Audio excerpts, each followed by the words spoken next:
अस्सलाम वालेकुम मेरे प्यारे अजीज़ दोस्तों, बहनों और भाइयों। ये मुफ्ती तारिक मसूद साहब को तो आप जानते ही हैं। ये देवबंद के एक मुफ्ती हैं और शादियों वाले टॉपिक को डिस्कस कर कर कर कर कर कर ये बहुत ज़्यादा मशहूर हुए हैं।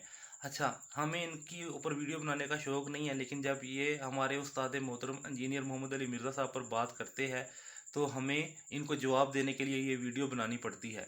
अब इन्होंने जो टॉपिक डिस्कस किया है उसकी हमारे पास हदीस मौजूद है और हदीस का रेफरेंस मौजूद है। मैं अभी आपको वो भी दिखाऊंगा, लेकिन मैं चाहता हूं कि सबसे पहले आप मुफ्ती तारिक मसूद साहब की ये बात सुने, फिर हम बात करते हैं। ये देखें, एकेडमी में दो नमाजें इकट्ठी हो रही हैं, जोहर असर, टेंशन की वजह से। नमाज ही तो रह गई है यार, इस्लाम में उसका भी बेड़ा गर्क कर दिया। कह रहे शॉपिंग के लिए जाना है, जोहर के साथ क्या पढ़ लो, असर पढ़ लो।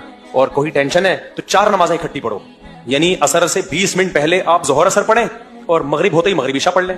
ये सरकार ने इंटरव्यू में कहा है। अब तो मैंने साथियों को बोले फौरन डाउनलोड कर लो, वरना सरकार अपना बयान ऐसे बदलती है, ऐसे तो हमारे यहाँ वजीर आजम नहीं बदलता। तर्जमे तक जो बंदा गलत कर रहा हो यार, जिसको अरबी नहीं आती हो, तर्जमे गलत कर रहा हो, वो स्कॉलर मजहबी और स्कॉलर भी ऐसा कि प्लेनेट अर्थ पे कोई उस जैसा है ही नहीं। तो देखा मेरे प्यारे अजीज दोस्तों, बहनों और भाइयों, मुफ्ती तारिक मसूद साहब इंजीनियर की उस बात पर इतराज़ कर रहे हैं जो कि हदीस में मौजूद है और हदीस में सही मुस्लिम की हदीस में मौजूद है। आप लोगों को पता है कि सही मुस्लिम में कोई ज़ईफ़ हदीस नहीं है।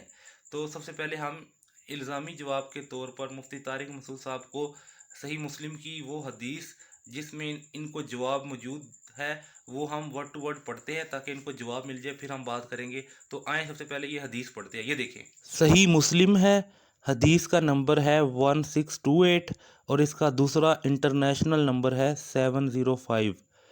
इमाम मालिक ने अबू ज़ुबैर से, उन्होंने सईद बिन जुबैर से और उन्होंने हज़रत इब्ने अब्बास रज़ी अल्लाह अन्हुमा से रिवायत की। उन्होंने कहा, रसूलुल्लाह सल्लल्लाहु अलैहि वसल्लम ने ज़ोहर और असर को इकट्ठा पढ़ा और मगरिब और इशा को इकट्ठा पढ़ा, किसी खौफ और सफ़र के बगैर।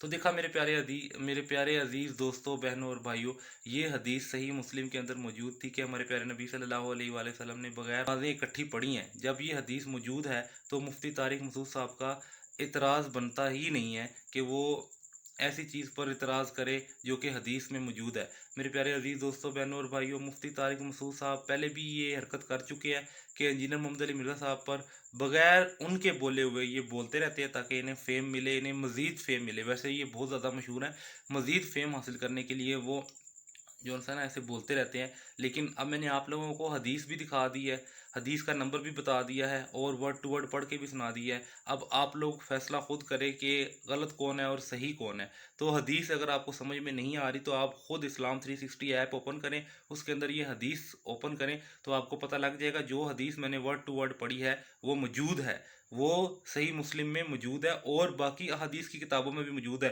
लेकिन आप फ़िलहाल सही मुस्लिम की ये हदीस तो पढ़े ना, ताकि आप लोगों का जहन खुले कि ये चीज़ जायज़ है। अच्छा, मैं ये नहीं कहूँगा कि आप हमेशा ही जो सा इकट्ठी नमाज़ें पढ़ें इस हदीस की वजह से। मैं सिर्फ ये बता रहा हूँ कि मजबूरी में इकट्ठी नमाज़ें पढ़ना यानी ज़ोहर असर इकट्ठी, मगरिब इशा इकट्ठी पढ़ना जायज़ है। आप ये जायज़ की हद तक इस जो सी आसानी है, इस आसानी को यूज़ करें जब आपको मजबूरी हो। ये ना हो कि आपको मजबूरी हो तो आप नमाज़ छोड़ ही दें, छोड़ें मत।